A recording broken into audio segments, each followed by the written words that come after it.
Hello, everybody, and I hope you're having a blessed day. I wanted to do a second part to the video that I called Food Crisis 2020 Devastating Effects. Um, in that video, I talked mostly about if there really was a serious food shortage and, growing gardens and the different things that could happen if, you grew a garden and there was a major food shortage. But I also wanted to talk about other things, and I was trying to keep the video from being too long because there's also other issues that we need to consider. And today I'm going to kind of separate this video into two sections. I hope you will listen to this video to the very end because I really feel that it's important and maybe you might learn or get some ideas from it. And so I hope you will, even if you listen for it to 10 minutes, 8 minutes, and you come back and listen to the rest of it, I truly hope you'll listen to the end. First, I want to talk about a depression, which would definitely cause food shortages and extreme food shortages, even if we didn't have crop failures. I also want to talk about some of the other devastating things it would do. Now, I want to talk about a second part, which is what a lot of people are concerned with, is what if something happened and our grid went down? And what would be the effects of that? And maybe some of the things we could do. And in each one of these, from depression to a grid down situation, I'm going to explain to you how we're really going to have some serious trouble. Now, first, I'll start off with a depression. Now, most of us know that a depression or a deep recession could happen at any time without any notice at all. The last recession we had, none of us even knew it was going to happen. All of a sudden, we're watching TV, at least I was, and they come out and said, we're in a recession. It's horrifying. And so it could come and happen at the least time we expect it, and then what? Well, a lot of us think that we would just go back. If it got really severe and things got really bad, we could always go back and live like our ancestors did. They grew gardens and, different things like that, and they got by. Well, I want you to understand something. They did things back then. For instance, they would go hunting for food and different things. Well, you can't exactly do that today. You have to have licenses. There's laws at what time of the year you can do it. There's even laws as to how many animals you can actually hunt. And for a lot of families, one deer would not be enough to feed your family. Now, I'm talking mostly depression. I'm not talking like a grid down situation. I'm going to leave that to the second half. Now, also during the depression, which would happen to us today, a depression would cause an extreme amount of job losses. The last recession, there was a lot of people that lost their homes, couldn't pay their utilities. And if you remember, a lot of the food banks didn't even have enough food. Even though people went and they had gotten food stamps, our food banks didn't have enough food to give to the public. And why? Because people didn't have food to donate to the food banks. And so people were still hurting for food even though they had food stamps. And the same thing would happen if we hit a depression. We would still have a lot of people that would have serious problems with food. Well, they wouldn't be able to go out and hunt for it like our ancestors did. And another thing our ancestors did that we would not be allowed to do, they had really ingenious ways of making money to help themselves, which I'm going to explain to you would be against the law. Now, they could, if they had cattle, cows, milk, they could sell it or trade it maybe for, chicken feed, whatever they may be short on and they needed. If they had milk, they were free to sell it or trade it. Even butter, they were allowed to do that way. They could trade meat. They could even sell turkeys. There was people back in those times that would raise turkeys all through the summer till the fall, and then winter would come, Thanksgiving would come, and then they would butcher the turkeys, and they would sell them to city folks that had more money. And so, or the richer people, because even during the Depression, even then, there was some that still had money. And they would buy it from them. Well, you can't do that anymore. So we have a lot of things that are in place today that would keep us from being able to make money.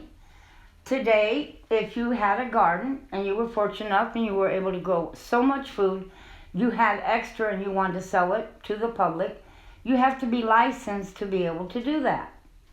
Well, most people aren't. And licenses cost money, and if it was a depression, it'd be unlikely you would even have the money to be able to get a license to even sell your produce. Now, I know there's a lot of you out there that are saying, well, I don't care. If it was that bad, I'd do it anyhow.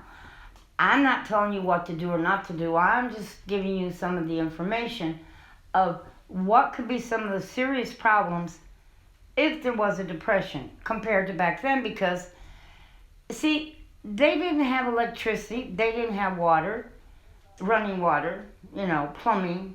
They had outhouses because it just didn't exist. And so they were used to living the way they lived. But they also, even when the Depression hit, there was no food stamps, but that's something we do have today.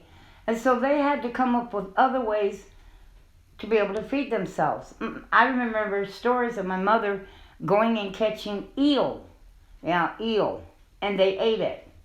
And, they would go out and hunt frogs. They ate rattlesnake. They ate a lot of things that we today would say, oh my gosh, although there's some people that really do like frog legs, but there was a lot of things they did do. Now, some of us don't even live around where there's water at, so we would be in serious trouble. We just would. Because I don't live anywhere where there's water. I wouldn't be catching no frogs for frog legs or any eel or anything else like that. So, and they also could hunt, which, our grandparents hunted squirrels, rabbits. They hunted geese, ducks. They hunted deer, elk. They hunted all kinds of animals that you really couldn't do today. Simply because, the licenses themselves are expensive, and they even fished. Well, the licenses now are so expensive. To me, people go hunting for the pleasure of it more than for they really have to have the food. Even though they may like the taste of deer meat, and they do eat it, they're doing it more out of, they enjoy doing it, than they're really saving money because the licenses are that expensive. I had a friend that hunted deer. I couldn't believe, and this was years ago, at how much he had to pay for a hunting license to be able to hunt deer. I was like, oh my gosh, you could go in the store and buy half a cow for that price. Now, don't get me wrong, that was years ago, and beef wasn't as expensive, but he really could have. But it's like his wife said, well, he really enjoys hunting, and that's mostly why he did it, okay? So there's a lot of things that we would not be able to do, okay, if something like that happened. And I'm going to tell you that if we had a depression and it lasts for a really, really long time, depending, we could find ourselves in, total chaos. We really could. It would be absolutely devastating because most of us would run out of food. We just would. Our ancestors, they didn't make pancakes the way we make them today. Maybe yours did. I don't know. I don't know if you've ever talked to your grandparents and really found out how they made pancakes. Pancakes were not made with baking powder. They usually had a starter that they had made. Most women did. And this is the reason they would take days sometimes just to prepare a certain meal, because there were so many things they had to do before, even when it came to bread making, because they had to actually make the starter, or they had to prep it, take part of the starter, add more flour to it, let it sit for a day, add more flour, let it sit for another day to get it going again, just to make pancakes, because it was a yeasty type starter that made its own yeast.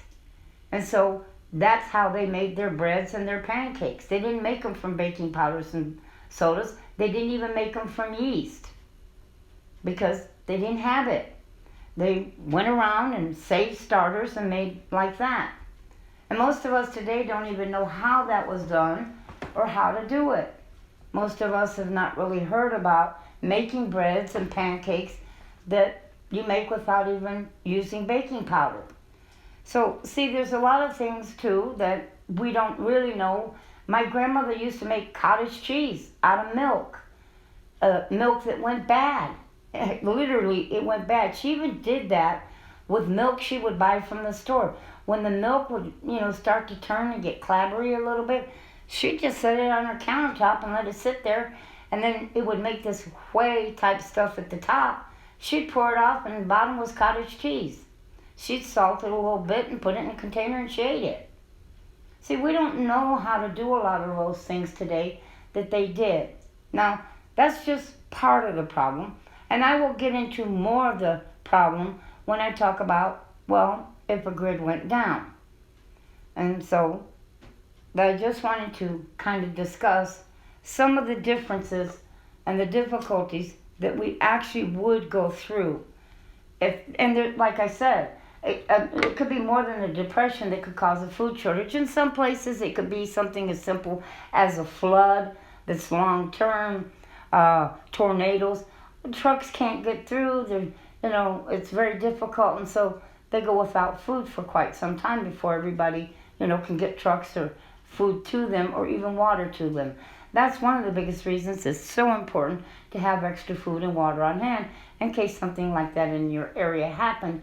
At least you'd have something to eat and drink. Now, I'm going to get to the second part of this, and this is a part where some people think that the grid could go down.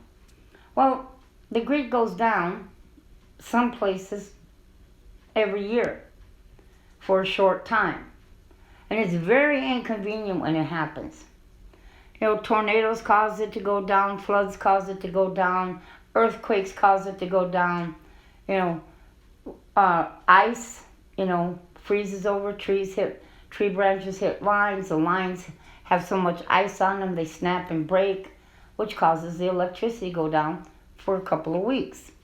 Now, most people that live in those kind of areas usually do have what you call a generator on hand.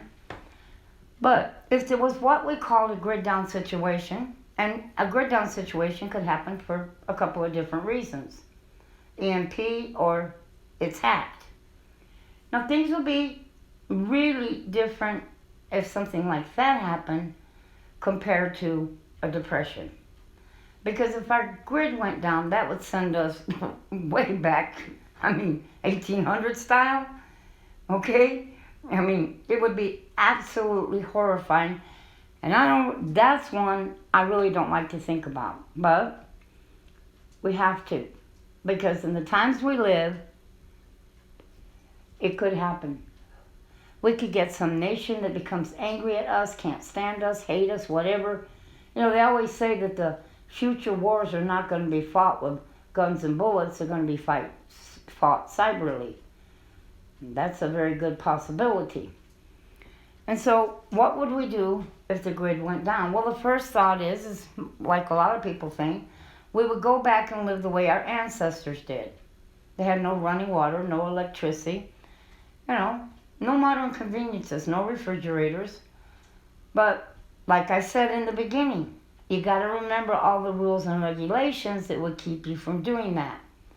And see, another thing you also got to remember, once again, we go back to the laws of things that you can't do. Our ancestors did not have a Kroger's or a Target or a Walmart or a Piggly Wiggly that they could shop at. And so they were already used to living without regular conveniences and the stores. We're really not used to that. And see, also, people that lived in the city were allowed to do things we're not allowed to do today. Even in the city, they were allowed to do certain things that we can't do. And so it would be more disastrous for us because of that. If the power grid went down for any real length of time, it would become absolutely horrifying. Horrifying. And it's one thing I don't want to think about, or I don't like to think about. Because if a grid went down, We don't know how long it would go down. And if it went down for a really long time, it is true what a lot of people say, a lot of people would die. Sickness, illnesses, hospitals wouldn't be able to work and operate like they normally do. And so it would be devastating. You'd have elderly that are on oxygen and different things that wouldn't be able to be on oxygen. All kinds of things would happen when it comes to medically. And not just besides that, you'd have no cars, no vehicles, no food would get to the stores. I mean, you're talking dead still. There would be nothing moving, nothing happening. And we've all become very accustomed to vehicles. I mean, most people that even raise animals that are living on a homestead would be absolutely devastated too, because most people on a homestead, and I watch a lot of videos, and most of them send their meat to a meat processing plant to have it cut and packaged for them. They kill it and do all the work, and they go and pick up the meat. Some places actually will even bring it to you. That would stop. And most people don't even know how to butcher their own animals. Now, I'm not saying everybody, because there's lots of people out there who do know how. But there's a lot who don't. And they raise the meat because they think it's healthier, it's cheaper, it's better, and then they just ship it somewhere for them to do the rest. Well, like I said, you wouldn't be able to do that in that kind of situation. Then you got another problem. A lot of people that raise animals have to supplement them with food. Chickens, it's layer, you have to have layer to feed your chickens. Any other animal, it's hay, or pigs, it's some sort of pig food. You wouldn't be able to get it because there would be no trucks. There'd be nothing. Remember, if the grid went down, there'd be no gas. There'd be absolutely nothing.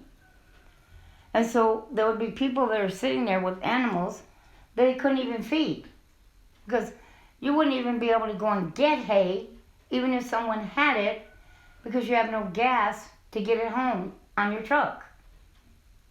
So there's some people say if it's an EMP, our vehicles won't even work. So that would cause an absolutely worse situation than just a recession or depression would. A lot of us in a deep recession or depression probably could make it. We would. Even if it was really bad, even if it was even for a really long time, it would be extremely difficult, but we could do it. I mean, our ancestors, think about it. There's places that asparagus grows wild. In my grandmother's area, there was something called poke salad. It grew wild. She knew what it was. She ate it.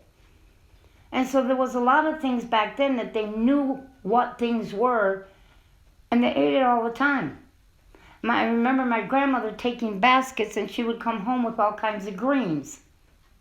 And those greens were not coming from her garden. She would go and pick them wild. And well, first of all, my area, I don't even know, they don't have anything like that. But most people today don't even know anymore. But they used to, they did. So in a depression, fine, somehow we would make it, probably, even though it would be difficult. But if we had any really long-term grid down situation, a lot of us won't. That's just a fact. Because eventually you're going to run out of food, and then what? Most people wouldn't even know what to do. They know nothing about their area. They know nothing about wild food. They have no clue what they can even eat. And so starvation would eventually set in. It just would. Now, is there some things that we could do to help protect ourselves if the power grid went down? There are some things, yes. Kerosene heaters is something that you could use if you lived in the city, or even if you didn't live in the city but you don't have a wood heater. If you had a kerosene heater and you had some kerosene stored, it would help you get through a few winters. It would take quite a bit of kerosene. You probably all would have to stay in one room, and I would not run a kerosene heater at night. But you would all probably have to go into one room and blanket off all the other rooms and stay in just one room mostly. Cooking, there is propane, but the thing of it is eventually propane would run out. But if you had enough tanks, and propane, there is a propane store in every state that I know of. There is, because every state has what they call a county where people live really far from the city, and that's what they use to cook with is propane. And so every place has one, at least one store, and they sell their tall cylinders that you could buy filled with propane, and you can store those for years and years and years, and nothing will happen to them. I mean, they store indefinitely, nothing happens to them. And if you had a couple of them stored, those same places also sell a 2-burner stove, cast iron, that's just, it's like the top of your stove when it has 4 legs on it. It's not tall, it is short. It is something you would have to set on a counter or a table or something. And you can get a line that would go to that, and you could cook off of that. Now those are some of the things you could do if there was no gas and if there was no electricity. To me, that would be the best way to cook. And if you get one of those cylinders, they would last you about 4 months. 2 of them, it would be 8 months. Be up to you how many you wanted to get, but hopefully you could pray that maybe in 8 months, everything would be back up and running. Same thing with kerosene. Hopefully, you would only have to go maybe through 1 winter without any way to heat your home. You would have to use the winter for your refrigerator. You just would. If you had meat and you wanted to kill it and butcher it, you'd have to do it in the wintertime and have a place where you could hang it and store it. And that way you could just go out and cut the meat as you needed some to cook with. Winter would probably be the only time that you would be able to have any meat that you could really cook per se. Now if things went really, really bad, some people think they would barter and trade. Well, barter and trading is not illegal, but the government could step in and say, well, you're doing this like a business. And they could charge you taxes on it. Now I want you to understand something, that during the Depression, they took people's gold from them. They confiscated it because the government needed money. And if something severe happened for a long period of time to our electricity, or our grid went down, or even a deep, deep depression, they would start to instill, or, enforce regulations that they already have on the book. And they would start going after people who broke those regulations because the states would need money. And that's why I say, well, a lot of those regulations to stop us from doing a whole lot of things where we actually could survive through a really bad situation, and they made it so that you can't. And every state is different. Some states that you can't garden, other states that you can't live off the grid. Now, of course, that they couldn't instill because there would be no grid, but you wouldn't be able to have solar because right now you wouldn't be able to put solar in because it's against the regulations and they don't allow it.